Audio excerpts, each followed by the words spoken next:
வணக்கம். சற்று முன் கிடைக்கப்பெற்ற மிக முக்கியமான செய்தி ஒன்று வெளியாகி உள்ளது. திராவிட முன்னேற்ற கழகத்தின் ஆட்சி தமிழகத்திலிருந்து முழுவதும் அகற்றப்படுவதாக செய்திகள் கிடைக்கப்பெற்றுள்ளது.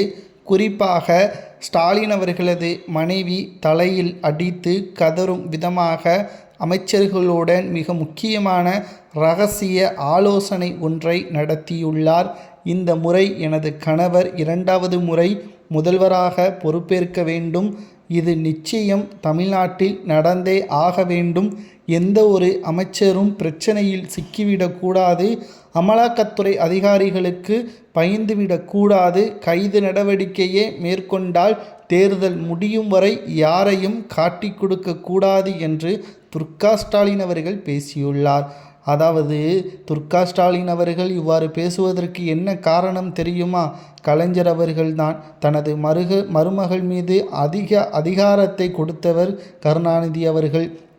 தற்பொழுது ஸ்டாலின் அவர்கள் ஏன் இவ்வாறு அதிகமாக 2வது முறை முதல்வராக தனது கணவர் வர வேண்டும் என்று ஆசைப்படுகிறார் தெரியுமா? தனது மகன் உதயநிதி அவர்களை தற்பொழுது உதயநிதி அவர்கள் துணை முதல்வராக இருக்கிறார். அவர் 2வது முறை முதல்வராக பொறுப்பேற்றால் மட்டும்தான் இவர் நேரடியாக முதல்வராக இருக்கக்கூடிய ஸ்டாலின் அவர்களது அதிகாரத்தை பயன்படுத்த முடியும்.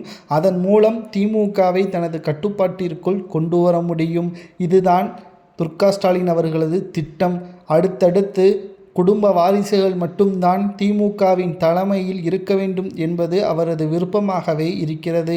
உதயநிதி அவர்கள் முதல்வராக பொறுப்பேற்று விட்டால் அமைச்சராக உதயநிதியின் மகன் இன்பநிதி அவர்கள் பொறுப்பிற்கு வந்துவிடுவார். இதுதான் தற்பொழுது ஸ்டாலின் அவர்களது திட்டமாக இருக்கிறது.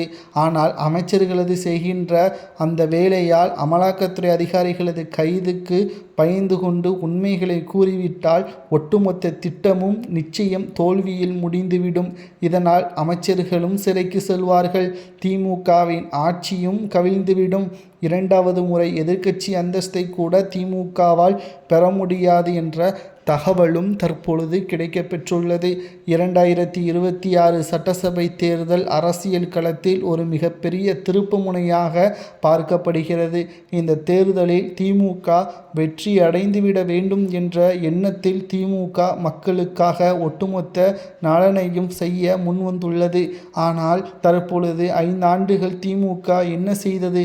தோல்விக்கு பயந்து கொண்டு இவ்வாறு செயல்படுவது நிச்சயம் அரசியலில் உங்களுக்கு பழகிக்கொள்ளலாம். ஆனால் மக்கள் அப்படி கிடையாது என்று திமுகவை எதிர்த்து பிரச்சாரங்களையும் எதிர்க்கட்சியினர்கள் மேற்கொண்டு வருகிறார்கள்.